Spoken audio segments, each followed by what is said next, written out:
আজকে ডিমের ঝোলটা ডিমের পোচ করে করব।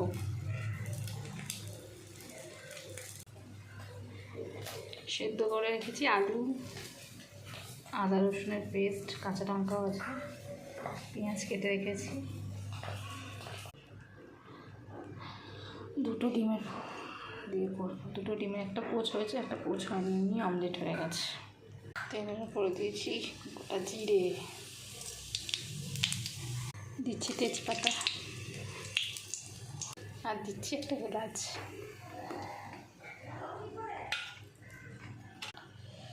এরপর কেটে রাখা পেঁয়াজটা তেলের উপরে দিয়ে দিলাম।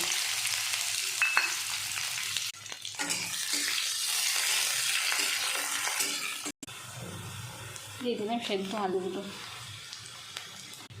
আমার ছেলে একটু আলু খেতে বেশি ভালোবাসে, তাই একটু আলু দিতে হয় আর কি তরকারি। দিলাম নুন, দিয়ে দিলাম হলুদ গুঁড়ো, ভালো করে নিয়ে দিলাম। নুন আর হলুদ কম হালকা যেন আলু মিশে যায়। আর এই যে আদা, কাঁচা লঙ্কা, রসুন বাটা রাখা আছে, তার মধ্যে দিয়ে দেবো একটু ধনে গুঁড়ো, দিয়ে দিলাম হাফ চামচের মতো জিরে গুঁড়ো, দিলাম একটু লঙ্কা গুঁড়ো।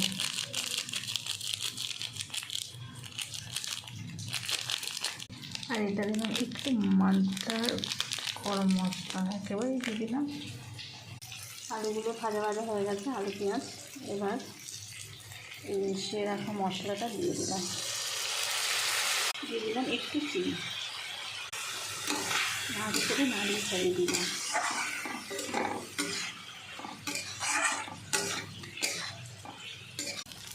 মশলাগুলো সমস্ত ভাজা ভাজা হয়ে এসছে, তেলও ছাড়তে চারিদিকে।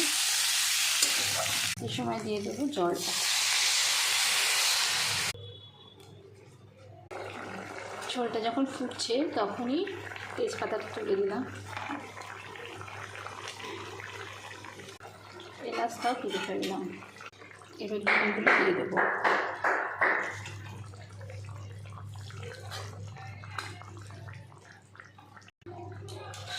ঢাকনা দিয়ে দিলাম।